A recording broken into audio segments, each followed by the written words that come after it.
Well, there we go. We're live again. It's Rum, aka Scott Vineberg, and this is Super Solutionary in the home office on my birthday. Well, there we go. We're live again. It's Rum, aka Scott Vineberg, and this is Super Solutionary in the home office on my birthday. Well, there we go.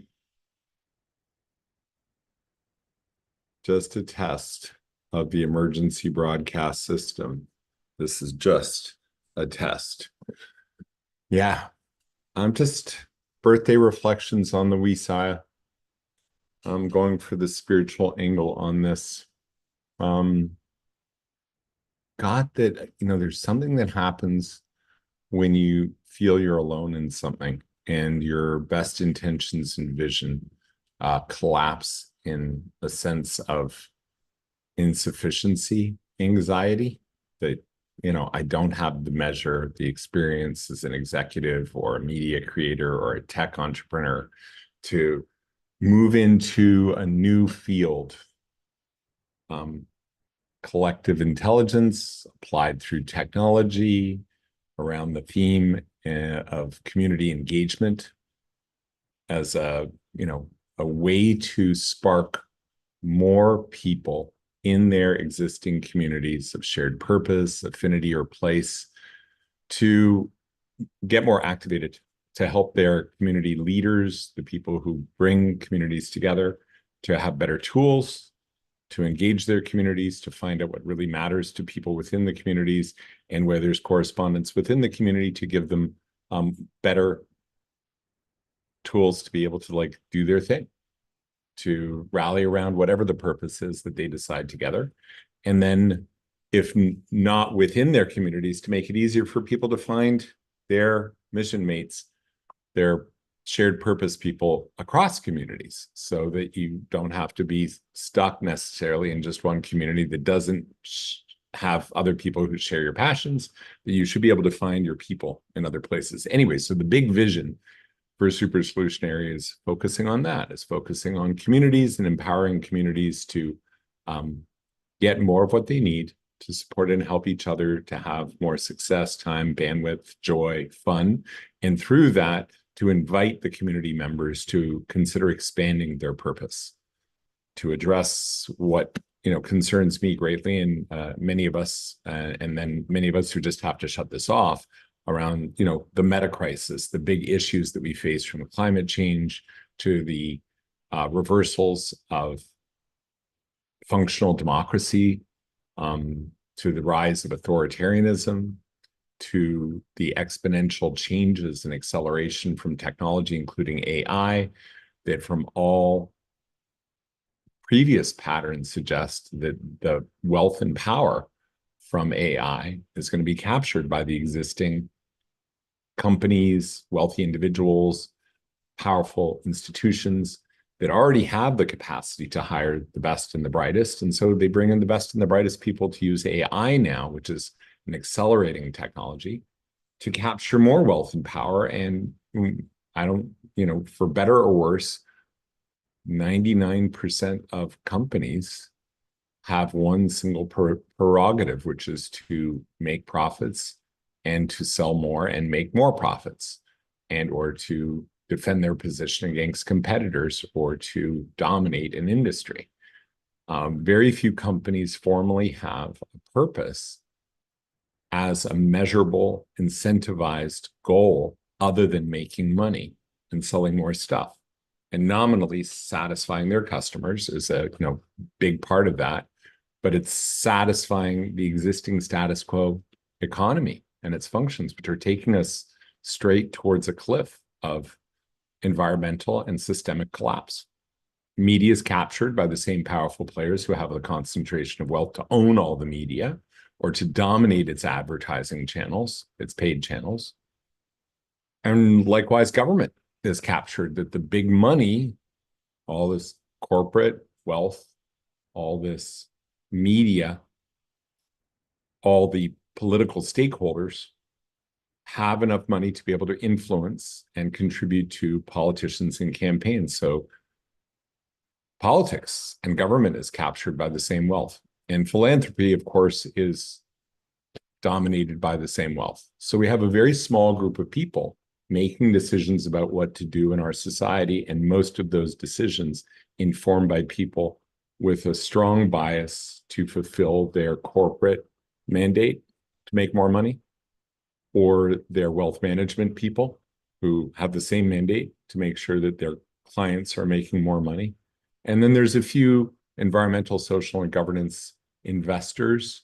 It used to be a growing class until there was a lot of pushback against it from governments and politicians and people complaining that it was biased. And so ESG, that class of investment, is small. And there's really only one major company that I know of that's purpose first, that is even got something nominally like stakeholder governance, and that is Patagonia, and it's privately held. So I don't know a single public company that has a real benefit or multi-purpose set of goals other than making more money and generating more sales.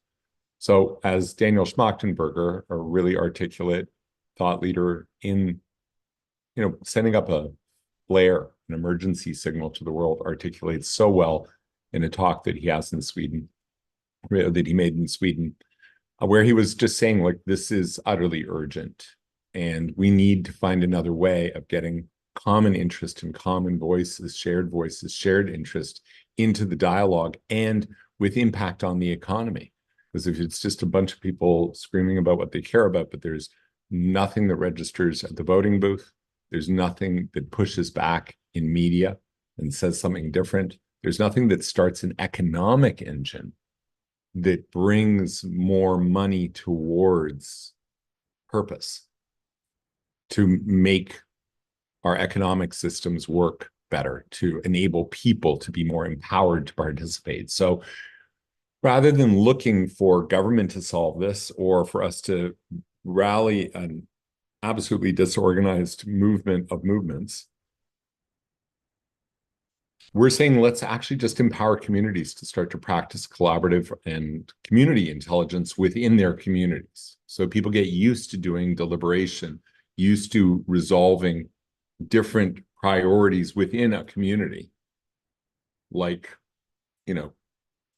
AARP or Sierra Club, or closer to home, there's Summit Series, which is a group that gathers with 5,000 wealthy individuals, thought leaders, people who care about making a difference.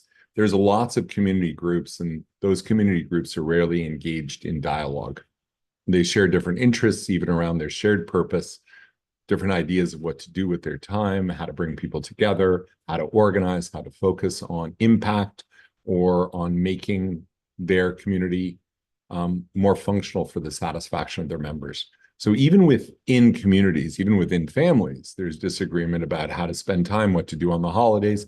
The practices of deliberation and dialogue really offer a way to shake out what the common values are, what the shared goals might be, where there's significant differences that need to be accommodated.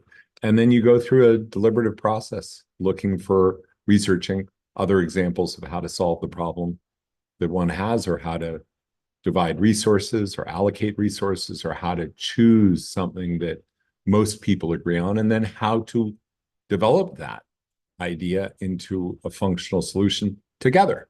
So there's co-intelligence, which is figuring things out by talking things out in better ways. And then there's co-creation, which is how to work with a group of people, sometimes volunteers, sometimes paid people, sometimes part-time, and a hybrid is usually the case for small and medium organizations. So the solution starts to look like, I'll come back to my insufficiency syndrome, which I think affects a lot of us, is to bring a toolkit, devise a toolkit that corporate has access to for organizing in corporations and large foundations. Large institutions have access to customer relationship management tools for managing the data and the profiles of their members or their customers. They have communication tools for within a corporation, like Slack is a typical tool. or the project management tools when it's time to turn it into action, like Asana or Monday, and there are others. And then communication tools that go out. And corporations have, single dashboards to manage their social media output. There's something called HubSpot. And then they use email, like MailChimp, and that's integrated with their Salesforce CRM. And then there's other communication channels to be able to communicate easily with people in chat channels like WhatsApp or Telegram or text, and that weave it all together. So if you're a corporate community manager or a corporate internal communications manager, or you're someone who's trying to organize teams and projects, corporate really has a great suite of tools. There's about 10 to 20 of these different tool types that corporate uses, but small and medium-sized communities, they don't have anything like that. So our general orientation is to look at that opportunity and say, why don't we, and we found a basic community organizing, management, and engagement tool that does this for small nonprofit organizations doing impact work around the world, like tree planting projects or helping local small farm holders or farmers get better resources and be able to get wells in small villages or to start schools, all the typical international NGO development functions. Usually it's big funders, and then they send it to national organizations that go to local regional people that then get implemented. And this software enables funders to be able to direct funds directly to projects on the ground. And for the project management, customer relationship management, the community engagement tools, the internal management and communication is all in one. And what's cool about this is it's relatively low cost, and it's really designed for small and medium community organizations and action. So it's both to engage the community, expand the reach of a community organization, and then to get the people who are fans or supporters to progressively move into roles of volunteerism, assistant leaders, and then full leadership. And it's really hard to do that with the corporate tool set because it's usually there's onboarding of employees and then they get trained in how to use these 10 to 20 tools, and there's training for them, and then they are put right into full speed at a corporation in using all these tools in a way that's already integrated with professionals managing this. Now, small and medium organizations are handicapped. Right now, they have to use things like WhatsApp for an open communication channel. Sometimes it's just one way because it gets too noisy with people chiming in or getting into disagreements, or they use Facebook groups. Sometimes they use MailChimp or mailing things for one thing. They don't really have an integrated tool for messaging or seeing messages in the different platforms, or of being able to communicate to some people in WhatsApp, other people Telegram, other people email, other people in chat or SMS. This is a cluster for small and medium organizations and community leaders. We're saying maybe we can start to create something, co-create something with the community of community engagement experts. So the people who are expert at engaging communities, starting to teach a master class and support a mastermind, a group of community leaders learning from each other and from experts how to do their community better, how to do their community organizing and management, and especially engagement in the best ways that are usually only accessible to large organizations, governments, and so on that can hire these community experts. So we want to take the community expertise or the expertise in community engagement, bring that together with community leaders who in turn are then able to engage their communities, the many people in their communities. And what's cool about community leaders is they have a direct channel to their communities. Whether it's confusing and lots of different applications, email, and so on, they do have often the trust to send messages that will sometimes be opened. It turns out that when you do this through WhatsApp, the open rate and the participation rate is generally much, much higher than almost any other channel because it's coming from a trusted source. If I'm part of a song circle community in LA, and I don't always go, I don't even often go to the song circles that Colin organizes with the WhatsApp group called Unjam. A couple hundred people or more, 300 or 400 people in there. But I do see the messages and I open the messages and I take in the news for when the next event's going to be.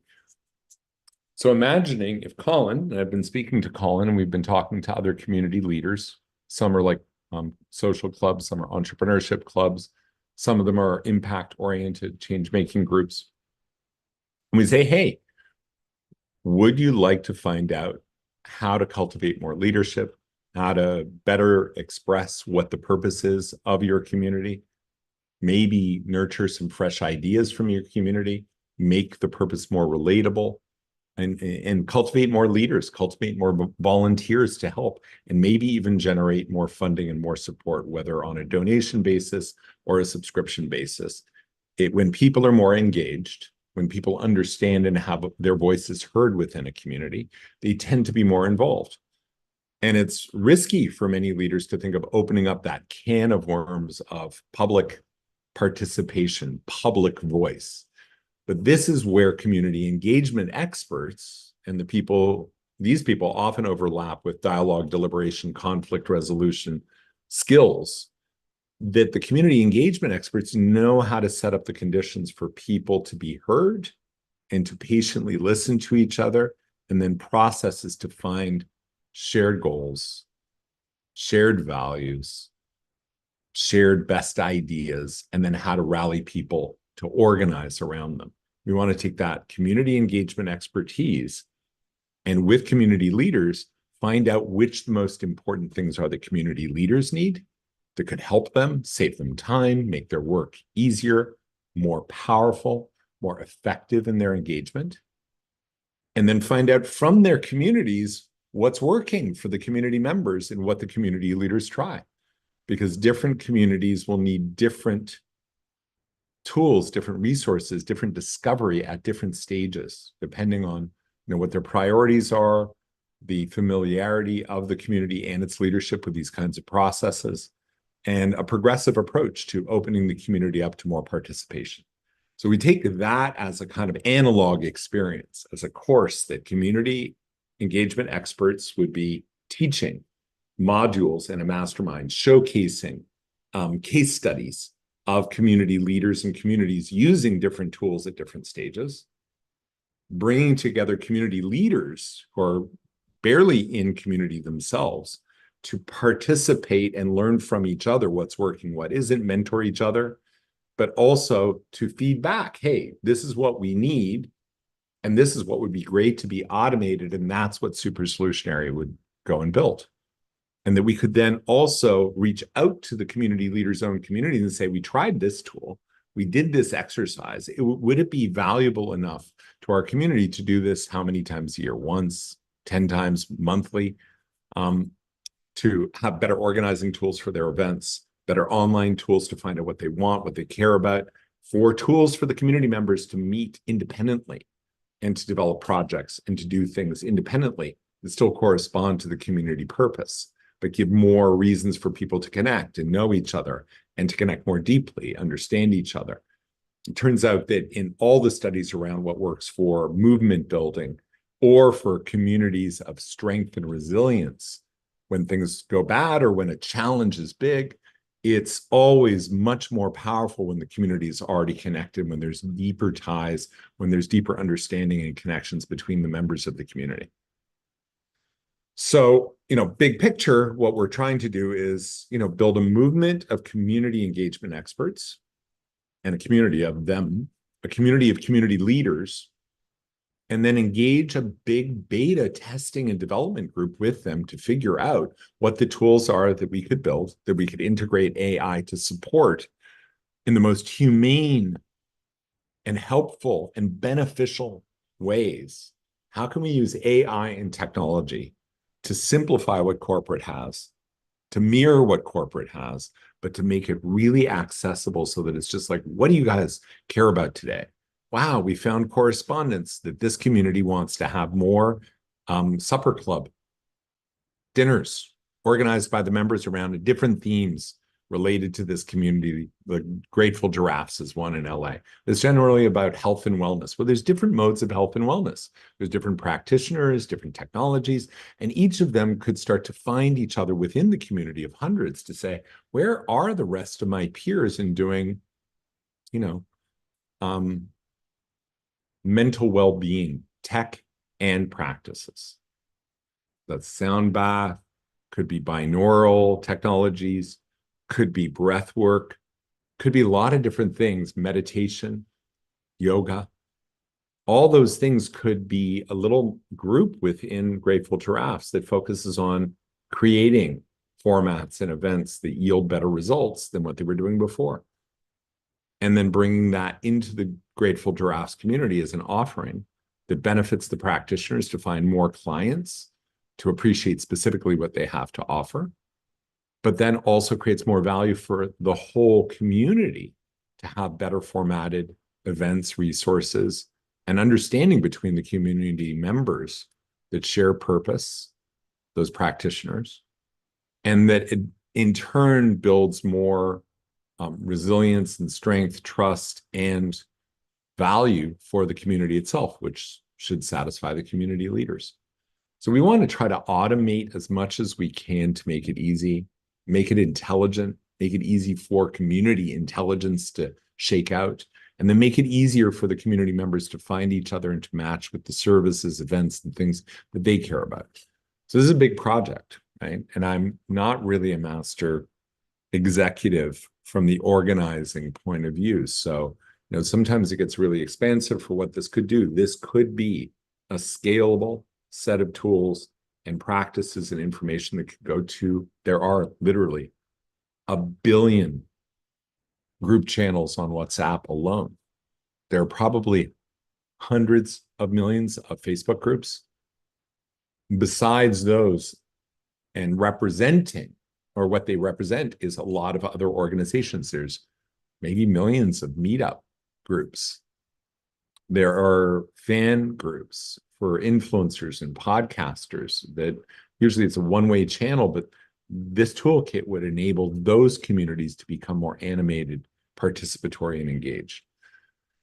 So, the potential is to bypass the existing media cluster that's hard to break through. Bypass the need to change government first so that we have more engagement. Bypass the need for businesses to start to behave more in a beneficial way than a fiscal way. And just go straight to community and say, what would benefit you guys? How can we build economy from within the community, from the assets, the potential of the community itself? And this, creating a tool set could go to a little village in Iran or a small town in Russia to figure out their pothole issue, or to improve schools there or here in California, or the school system itself. If you have a community of people who care about education, PTAs, independently to the parents that are asking the questions in different Facebook groups for different communities and ethnic groups in LA, and then just like a whole co-intelligence thing happens around education or affordable housing or dealing with the homeless or animal welfare. You start to shake out what the best solutions are, but also get and rally a community of community leaders and community members who might or might not be in a specific education community, but can start to discover each other because they're declaring what their purpose is, what matters to them, what their personal experience had them focus on as a burning issue that they want to support.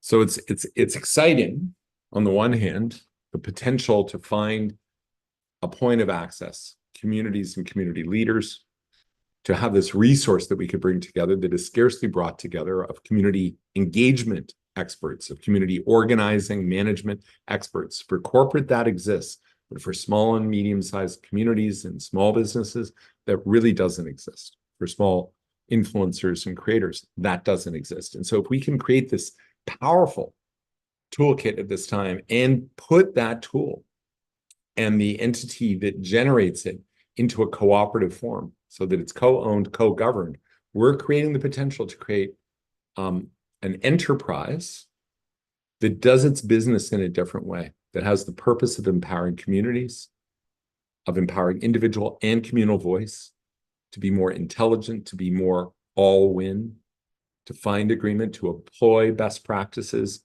in dialogue and deliberation so that those practices become embedded in the service offering and in the practice of community, in dialogue, in discovery, in problem solving, in co-creation. So it's an enterprise that has the goal of popularizing better ways of communicating and engaging together, has as its goal to empower community to be the agent of change in our times. And if it scales enough, we can rally our intelligence and our voices to say to everyone, hey, this year, we have a really good solution for education in LA County, where the vote matters, but where usually 5 to 10% of the electorate shows up and knows what to vote on. We're proposing this proposition. We're supporting these 2 candidates, these 5 candidates that agree with our proposition for how to progressively improve schools in LA. And this is the year to vote, because this explainer that we generated that tells you how we came to this from different perspectives and different points of view in LA, how the teachers union and the parents and the school board all started to see that this was a good direction to go, or an after-school program that's independent of the authority of the school boards and the school districts. That, here's our policy for within government, and here's our enterprise for after school. And we want you to support these 2 things this year. We, the people who care about education, are asking for everyone else in the community of education and more broadly to come out and vote for this, because this is really good. It's all win, meaning that all the key stakeholders agree that this is beneficial and the best that we could get an agreement on this year. And everyone's in. A super majority, 75% or more of the different kinds of stakeholders, different ethnicities, different economic interests, different roles in education, have come together to say this is what we agree on.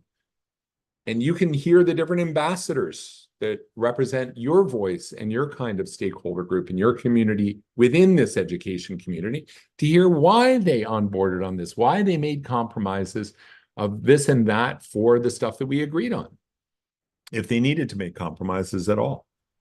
And that's what creates a much more intelligent and powerful community-led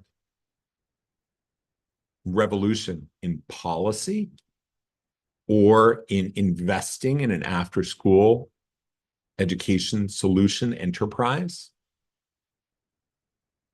and ultimately of directing people who have a shopping decision to make between product A and B to support the company and the product that happens to endorse maybe better education because it's a local company or it's a grocery chain that is dedicating money to this. Then you make the decision to support between A and B relatively commoditized differences between most suppliers, that you're choosing the one that's going to benefit your cause. So we can vote with our dollars, we can vote with our voices, we can vote, but it's really important that we demonstrate that power by actually effectively coming together, because corporate isn't going to change it.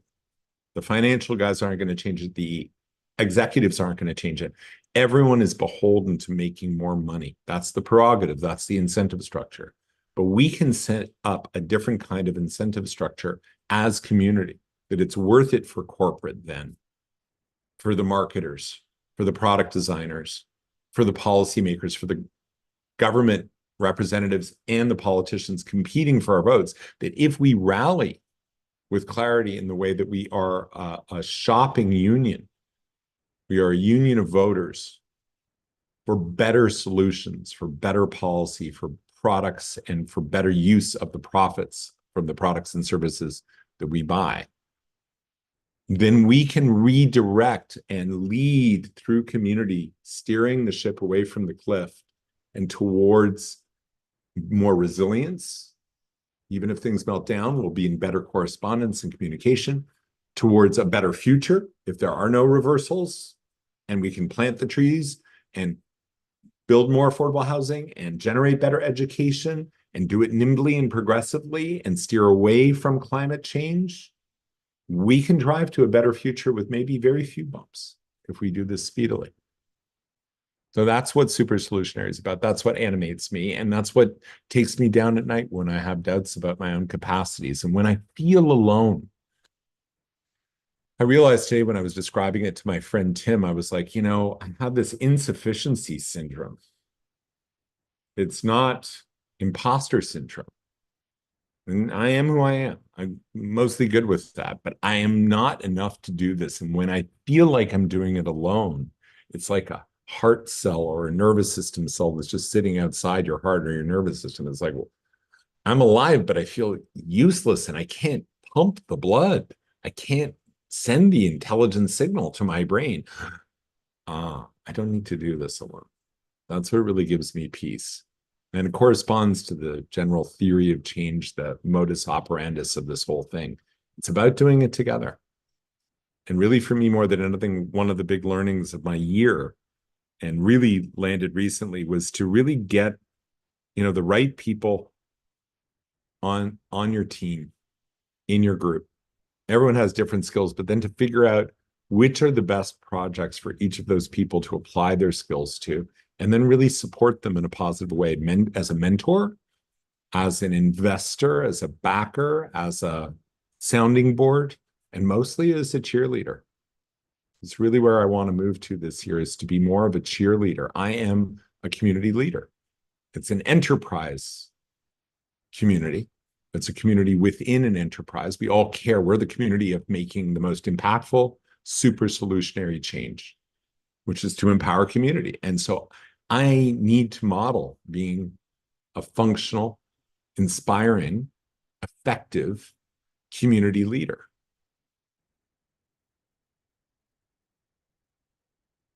And to be a real team player, and to know what I'm good at and what I'm not so good at, to know what nourishes me and what doesn't. I spend an enormous amount of time at this. I can't not think about it. I'm like intensely concerned about what is realistically a very dangerous time for humanity and a very limited time to act. I mean, really, it breaks my heart to think about what's happening in Sudan and South Sudan with 200,000 plus people who've been, burned, raped, enslaved, kids witnessing this. And it's, people can blame the local jihadists, but it's really about resources, land, water, lack of support for really living a good life where they are, politicization of resource extraction, graft influencing that. Sudan is a microcosm, and it's a scary microcosm of what is happening here. And it's happening everywhere in the world. And the solution isn't just to jail the warlords.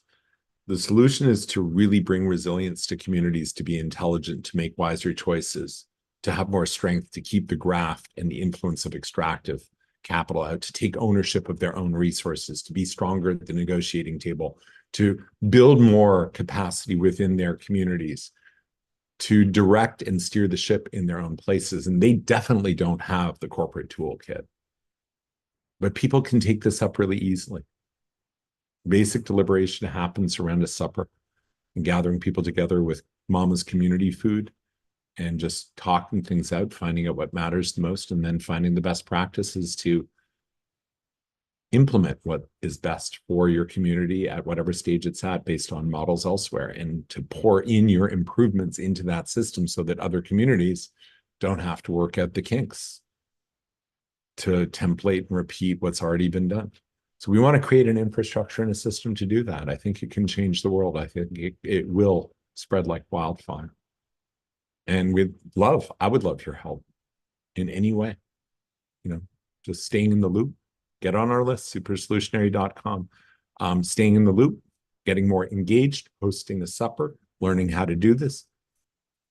becoming a leader, taking your community and expanding its purpose and its function to include this kind of stuff. Anything like that is going to be, what we need to build on. And we're going to ideally share the story of how these tools could work, how we need input from community leaders and communities to say what is working and what isn't, what we want more of, what should be automated, what shouldn't, what should have AI supporting it, and what shouldn't. This is our opportunity to take the steering wheel on the new power tools coming in and adapt them to fit our humane needs. And the goal of the AI and the technology and everything, as I see it, as my whole team sees it, is to bring people together again in person so that the human technology of counsel, of talking things out, becomes more sophisticated. The interpersonal communication becomes more sophisticated, more subtle, more profound in its listening and its inquiry and its curiosity, that we are each more capable of really hearing each other. And then in the calmness of our collective listening, for the innovation, the ideas, the research to happen, to find the solutions that break through and generate the best all win that we can get. And we just build on all win, all in, all win, all in. And those are the bricks to build the future on, to build the power and the confidence and the momentum on. And like the best practice for animating and building a movement, yeah, it includes some sparkle, fireworks from influencers and thought leaders and great explainers to get people's attention. Hey, Ice Bucket Challenge for super solutionary conversations in our community. Notice this, says Mr. Beast. Awesome. And if you noticed it, bring some of these tools into your community, make a recommendation to your community to start to use it, host an event and a dinner where people are talking about things, figuring out how to allocate budget, figuring out how to do new things, figuring out how to engage communities better. And that can spread. So, I feel alone. I think we all do at times. I feel insufficient because I am. And I feel nourished when I'm with you and with friends. And I'm profoundly touched by the expressions and the sharing of enthusiasm for this idea from people who are really bright and who I really respect, for participating in this team and putting a lot of effort and time and committing beyond what I can pay anyone, and committing just because they believe in this. And I'm excited for this year.